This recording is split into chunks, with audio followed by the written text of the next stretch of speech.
G'day guys, just welcome back to just another video. Doing another DVD Blu-ray update. I think we're in August now. I didn't sort of buy a hell of a lot last month. I think I only bought I bought 3 things I think at the end of the month. And then I think over the last week I bought a big pile here. So I sort of made up for it, I think. Yeah, so I might crack on, get straight into it. Otherwise, this video will end up being half an hour long. First 3 I got here is actually a trilogy which I've sort of been wanting to pick up for quite a while. Just saw it in the shop and probably paid a bit too much for it, but anyway, got the Bourne Trilogy. They all come with these sort of slip covers, so that's sort of main reason I suppose I got them. Just they were there and I just grabbed them and yeah. But anyway, so yeah, I've always been a big sort of fan of these sort of movies. I've seen the Bourne Identity, quite a few times. Sort of probably Matt Damon's probably one of my favourite actors. Pretty much I really sort of enjoy his movies, all the movies pretty much that I've sort of seen him in. Yeah, I don't know, just kind of like sort of spy movies and a bit of action and people being real fit and be able to knock people out real quick and just basically being surrounded by bad guys and basically can sort of fight their way out type stuff. I think this is a really sort of good movie, really sort of popular. I think a lot of people really enjoyed it. I think when it sort of first came out, and some people were worried about Matt Damon being an action star, but I think he sort of pretty obviously you can knows what he's doing type thing. Essentially, a lot of people already know what it's about, I suppose. But Matt Damon basically sort of beginning of the film, he sort of wakes up in the middle of the ocean and sort of gets fished out by these fishermen, and he's got two sort of bullet holes in his back, and he can't remember anything. He doesn't know who he is or where he came from or anything like that. And sort of over the film we sort of find out who he is and what's what happened to him, and he obviously tries to find out his past sort of thing, and just a great movie. You also got Franca Poteni, I think that's I don't know how you pronounce the name, but I've always been a bit of a fan of hers ever since she did Run Lola Run. I was a bit of a fan of redheads, so anyway. But yeah, I've always been, always liked her. Yeah, so I think that's definitely a good one. Then you also got the Bourne Supremacy, which is sort of the sequel.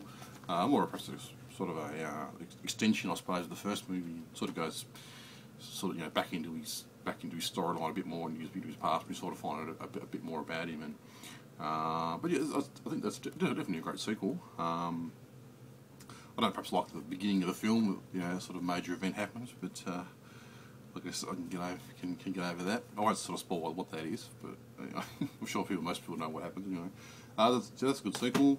Then you also got the third one, the Ultimatum. I think I've only seen. I think this is probably the second time I watched this, because I watched all these in like a marathon, the other day.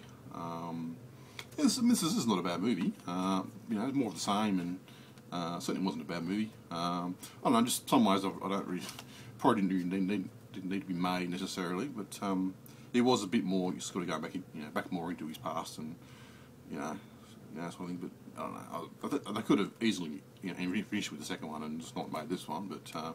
It was a good flick, and I think some people even say this is probably the best one out of the lot, but I don't know, I think I still prefer to probably the first two, and anyway, so that's them. I might actually go and see the new reboot, which I wasn't too happy on perhaps when I first heard about it, but as I said before, I'm a fan of action, spy movies, so I'm sure I'll like it. This one I got is one I actually bought this a long time ago and did sort of show it in like a pickup video type thing, but I hadn't sort of seen it, so I didn't know much about it. Got the Black Swan. I've eventually got around to watching this one. I have to say, yeah, I was actually a bit disappointed with this one. I don't know. I just really didn't sort of. I just found it was a struggle to get through. It didn't really hold my attention, which is probably I don't know. I don't know, a bit strange thing to say, I suppose, because it's probably supposed to be fairly engrossing, type. I don't know, movie, I guess. I don't know, I'm not sure how to explain what I didn't really like about it. But, first thing I didn't like about it, it has like a very grainy type sort of picture to it. I think it's supposed to be part of the style, but I don't really see why they didn't make it decent. I don't know, recorded on proper cameras or whatever they did to it to make it look sort of like fuzzy type DVD type quality. But anyway, essentially you got who's in it? Natalie Portman, Vincent Cassel, Mila Kunis. Natalie Portman plays like a ballerina. She's very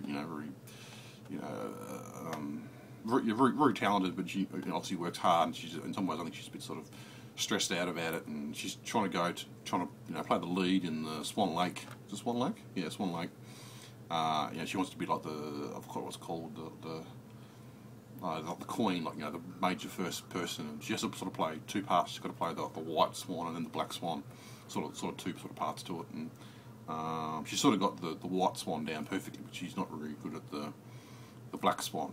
She's very much like very innocent, sort of goody two shoes type thing. She doesn't have like a dark side basically. So that's that's what the film's about. Her trying to reach in herself and try to bring that sort of dark side out. And I don't know. I just sort of found it a bit. Plus, I just wasn't in the mood for.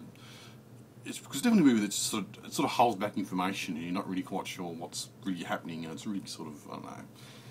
I think it's just to sort of make it a bit more mysterious type thing. I don't know, perhaps I just wasn't in the mood for that, trying to decipher what these, cracks in people's, faces and cracks in the walls, and there's lots of symbolism and stuff like that. And I enjoyed the end. I thought once I sort of got to the end and watched the end, I did have a bit more appreciation for it, because at that point I sort of knew perhaps a little bit more of what was actually what was sort of happening through the movie. Mila Kunis is pretty good. There's a pretty good hot lesbian scene between Natalie Portman and her. That's probably the best bit of the movie, I suppose. But it was definitely a well-made movie. Nothing wrong with the performances. I just struggled to get through it. It just didn't grab my attention like it should have done, and I just sort of found it a bit.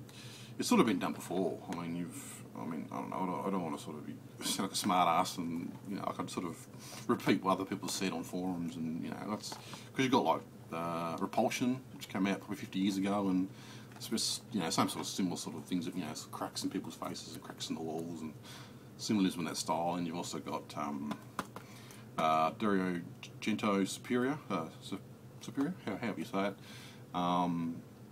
Just similar sort of storyline to this, and but yeah, I don't know.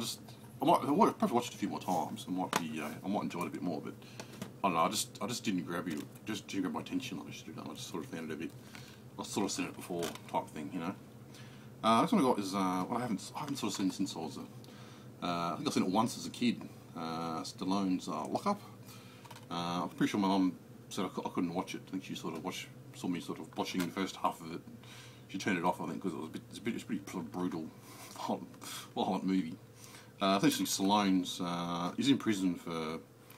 I think when he was a kid, he sort of got a bit of I don't know, sort of standing on street corners, and this guy who owned like a garage sort of took him under his wing and sort of looked after him and taught him how to fix cars and stuff like that. And anyway, the guy gets beaten up by these sort of punk guys, and Stallone takes a bit of revenge on them and sort of beats them up, and he sort of ends up having to go to jail for it. And I think he's like 3 months off before he sort of finishes. And in the middle of the night, sort of the warden from a maximum security prison, basically steals him and brings him into maximum security, and basically tortures him, and has like a who was it?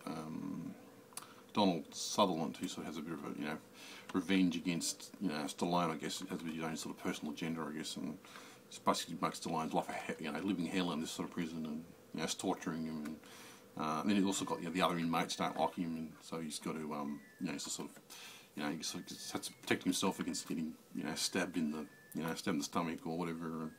But I just thought this was actually a really good movie, really sort of underrated movie, which no one seems to really talk about anymore. At least I haven't heard many people sort of talk about it. It's just a lot of obviously it's a bit cheesy perhaps, and a bit very unrealistic. Sort of get scenes where they're in the garage in prison with all smoking cigars and fixing up cars with all these sort of all these tools, and have manuals for the cars, and they sort of sit around there as long as they want, doing whatever they want, which is probably a bit unrealistic. But anyway, it had a lot of heart in it, and very much, you know, a lot of Stallone's movies are about, you know, sort of the underdogs sort of having to fight against, you know, constantly being pushed down and sort of, you know, obviously, you know, having to break through and, you know, fighting through life basically type thing.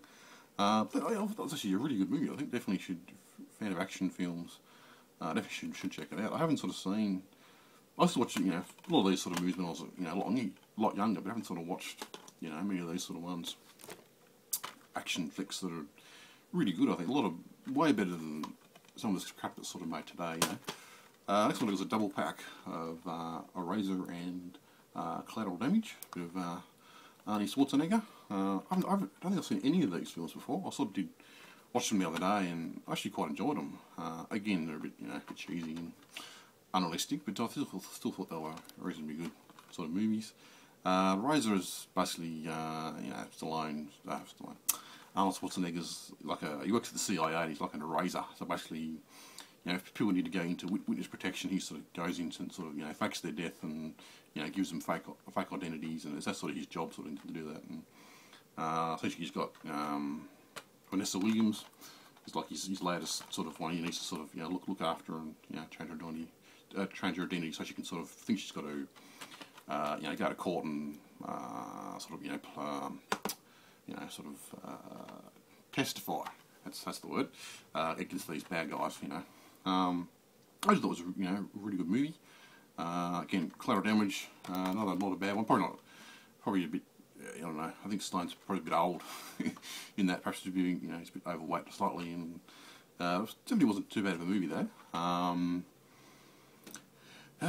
Essentially, he's like a fireman, and he's basically, his family gets blown up in like in the middle of town sort of thing. You know, there's like a guy from Colombia, you know, sort of blowing up, you know, a bit of a guerrilla terrorist, I guess, and anyway, Arnie sort of, you know, has to go and wants to go and track him down and, you know, kill him type thing, you know, to get revenge, I suppose.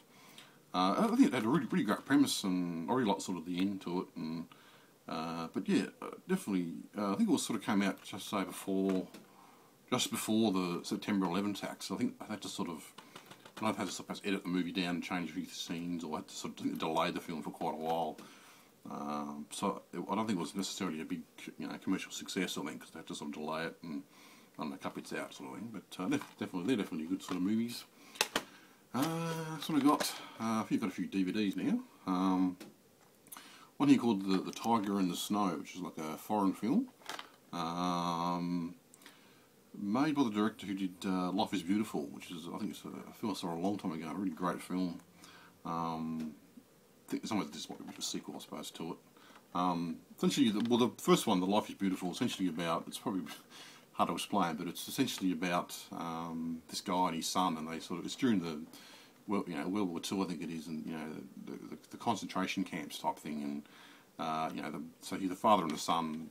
The father wants to sort of try and protect the son as much as he can in this sort of environment. So he sort of pretends like it's a bit of a game, and he doesn't.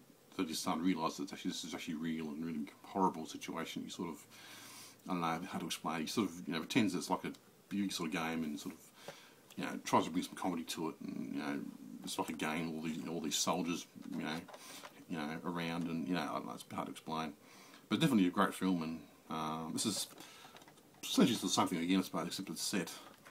I think it's set in the Second Gulf War, I think, and it's very sort of, I don't know, a bit of symbolism in there. He's sort of, his wife, sort of, you know, his wife gets, I don't know, like he's trying to, I don't know, yeah, I think it's like a sort of, I don't know, he has sort of dreams about, you know, them getting sort of married in his underwear, and I think he's sort of like trying to chase her, trying to woo her, I suppose, sort of thing, and she's sort of, you know, just sort of want to give him the time of day, and he sort of finds out that she's sort of been, all of a sudden she's been taken to I don't know where it's set, I don't know, in the middle of some war zone, and she's sick, and he has to sort of travel there by himself, has to sort of, you know, find a way to hitch there, and gets there, and she, you know, eventually gets her to a hospital, and, you know, there's a doctor there, and he's got to try and find her like a gas, you know, try a gas mask for her, you know, to try and help her get better. And so he goes to like a surf shop, and there's sort of looters there. He has to sort of buy to get this gas tank, and to sort of bring it back, and then, you know, it's just, yeah, it's real sort of, I don't know, it's not really not quite what's happening. It's not really what's happening. It's a bit more symbolism, I suppose, sort of thing. But definitely, it was a pretty good film.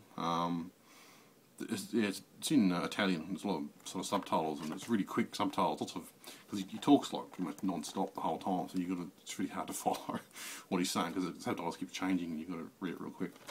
But I thought it was a pretty good, not a bad sort of film. This one I got is Bruce Lee, My Brother. Essentially, it's about sort of set before, obviously about Bruce Lee and basically his life before he sort of went to America. It's sort of about his childhood, and I think it's based on a book sort of written by his younger brother. But I thought it's actually, it's actually a really good movie. Great sort of cinematography to it.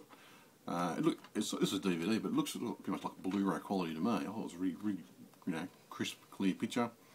Decent sort of acting. Some great sort of scenes in it. I think some of the scenes, things might have happened, but I think there's definitely a bit of an artistic slant on them, and a bit of slow motion, and the sun, and nice sort of camera angles, and a bit more sort of, I don't know, a bit sort of embellishing, what the way it sort of happened, I think, sort of thing. But that's definitely a really good one, especially Bruce Lee fan, or just a fan of I guess people's lives. I think it goes for about 2 hours, I think, but I thought it was it's definitely a good film. This one got like a really crap $2 one I just sort of got called Mindstorm. It's got Ian, I don't know how to pronounce his last name, Zingring or something. He's out of Beverly Hills 90210.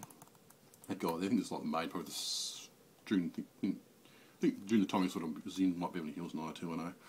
Essentially, it's about him and his wife. Sort of, he's like a computer programmer, like a game programmer, and he gets offered this big job, 3 times the amount of money. So he goes, so he moves there, and this sort of big sort of company. And sort of finds this company's, not quite what's happening. Sort of a bit of a dirty secret, and they're sort of making games for like mind control and trying to get people to sort of buy more games type thing. Subliminal messages and stuff like that and stuff.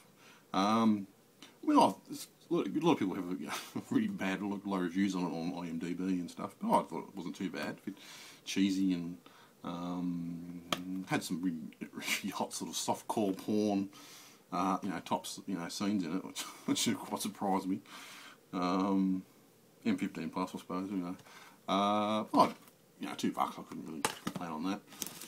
Last one we got one called The Yellow Handkerchief. She's got Kristen Stewart in it, which is pretty much the only reason I got it. Kristen Stewart's a bit of a babe, so really hard to perhaps explain this one, I suppose. But the first thing I'll probably say is that after I sort of finished watching it, I thought to myself, well, if I go on IMDb, people are just absolutely shit on this movie type thing. I was just surprised. There's only like 20 reviews, and there's only like 2 of them that sort of go like 5 out of 10 or something, and the rest are all 8, 9, 10 type stars ratings on it. And essentially it's about essentially about 3 sort of characters there that sort of go on a bit of like a road trip. Kristen Stewart, William Hurt, and Eddie Redmayne. I've also got Maria Bello in it as well. William Hurt's like an ex-convict, and he's just got out of prison, so basically you need to ride, to get where he wants to go. I won't sort of spoil where he's going to, but anyway. Then you got Eddie Redmayne. He's like he's got a car, but he's a bit sort of lonely and he's a bit strange. He's not quite there or something, I don't know. So he's got a car, and then there's Kristen Stewart. She's sort of only 15, and sort of wants to get away from her life a little bit. So they all sort of go on this sort of road trip, and sort of sharing the money, I suppose, whatever, to get where they want to go type thing. And it's just like a sort of road movie, I suppose, and a lot of heart and sort of no big action scenes, or it's just more sort of storyline and character development and stuff like that. But it looked pretty sort of yellow type scenery to it, and but yeah, I actually thought it wasn't too bad of a movie. Very sort of surreal though. Very, I don't know, it just didn't make a whole lot of sense. Like these 3 people, if I was 15-year-old girl, certainly wouldn't get into a car with a strange ex-convict, or especially doesn't know he's an ex-convict at the time. But you know what I mean? It's just really, I don't know. a bit hard to explain, and very sort of odd. You know, sort of the way they act is very odd too, very sort of, I don't know, strange and surreal and just a bit odd. You're not quite sure what's going to happen next type thing. But I thought it was a pretty decent. I think it was only cost me $4 or something, so I thought it was alright. I can see a lot of people wouldn't like it though. It's, you know, a bit sort of, you know, I don't know, a bit silly and, you know, pretentious, I suppose. Yeah, so that's about 20 minutes now. So yeah, that's what I bought sort of over the last probably week or so, last couple of weeks. I bought a big pile. I've got some more here which I bought, and I bought a big order on Amazon the other day. So it's a huge amount of stuff. So yeah, thanks for watching. If you've sort of seen any of these movies, sort of leave me a comment down below. Thanks for watching, and I'll see you in a few weeks' time for some more DVDs and Blu-rays.